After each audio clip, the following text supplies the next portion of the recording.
All right. Today we're starting in Proverbs chapter 27, verse 9. Ointment and perfume delight the heart, and sweetness of a man's friend gives delight by hearty counsel. And we know that ointment and perfume they delight. We love smelling sweet things. We love when people put cologne on or perfume on, and it's sweet selling to us.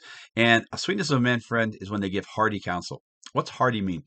Not just, oh yeah, that's good. No, but giving some meat to it, giving some depth to it, giving some insight to it, adding wisdom to the counsel. Not just saying, oh yeah, yeah, whatever. No, but saying, oh no, I've thought about this. When you have a friend who takes time to think about, and I think this is what's best for you, that is good counsel to have from them. Verse 10, do not forsake your own friend or your father's friend, nor go to your brother's house in the day of your calamity. Better is a neighbor nearby than a brother far away. So hey, friends are important. Friends are great. Friends are great to have. A neighbor is a close friend who's nearby is much better than a relative who's far away. Now, if your relatives are close, you kind of ignore this to a certain extent. But most people don't live right next to their relatives. But when that's what you need to reach out and make friends with those around you. So someone's there for you. And so you're there for them as well. And so you can go together and be able to help one another. It says later on in Ecclesiastes, Solomon writes, that when two people walk together, they don't stumble. They can pick each other up. They're there for one another. I know a lot of people that don't even know who their neighbors are. And what if you really needed something? It's really important to know who your neighbors are. Maybe not make friends with them. So they know you're there for them as a Christian. Maybe that could change their lives. If you show the Christianity the right way, you might be surprised at what happens on the way back coming to you. Verse 11, my son, be wise and make my heart glad. Then I answer him who reproaches me. Children, make your parents glad. Strive to honor them. I don't need to honor them. I need to respect them. I'm a grown man or woman now. Yeah, you are, but you're still their kid. And here's the thing: when you respect them, God says you have a long life on the earth. Things will go well for you. Also, when you get older, your kids will respect you because it's passed down. This is what's important. It's necessary. It's missing in our society now. It's like, oh, someone turns 18. Who cares what my parents think? I mean, it's sad that we do not have the tight bonds that we used to have as family units. And you're never gonna have somebody as close as your mother and father and son and daughter. Don't do not. How can I say? Do not do something to threaten that bond. Okay, now if someone does something, it doesn't mean there can't be consequence. Doesn't mean you have that. I'm going through something similar in my life with one of my daughters. But you know what? I'm wide open. Whenever she's ready, I'm ready. Because that's what love is, and that's just what it has to be. But right here is talking about though. Make sure you have friends, because sometimes family will fail you too, and you need those friends who can be there for you to pick you up. Don't forsake them. And also sometimes friends will tell you exactly how it is. Sometimes family, they're not always. Unfortunately, not always looking out for your best interests. And so just listen to the wisdom that God has here. And be wise and make your. Oh no, that's back to verse 10. I'm talking verse 11 now. My son, be wise. So yes, please your parents. You don't mean to do everything your parents say.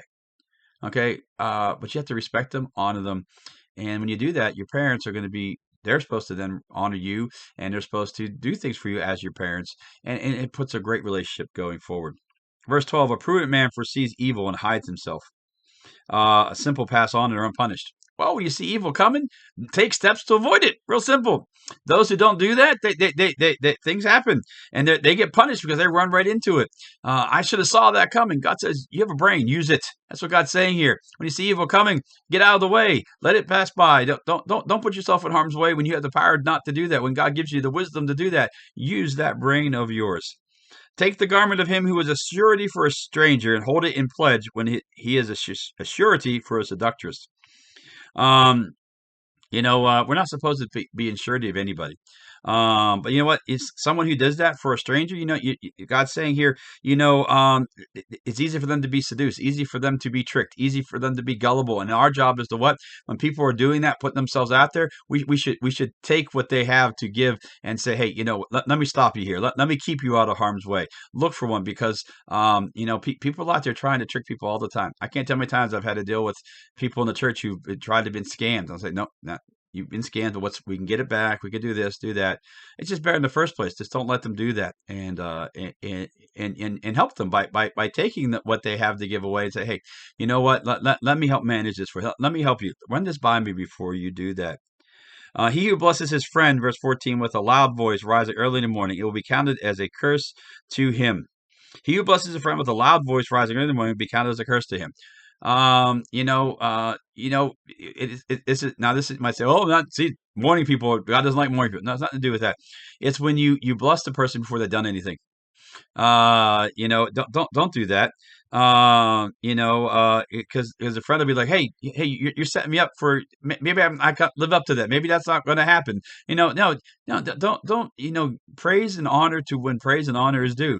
Don't start off the morning by boasting about your friend and putting into a place where then if they do something wrong, they fall off this pedestal and it ruins their Christian relationship, it ruins their Christian witness, and could even ruin your friendship. Don't do, first thing in the morning. Let's not do that.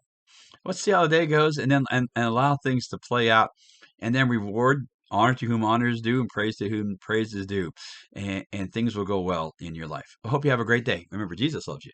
I love you, and you are absolutely awesome.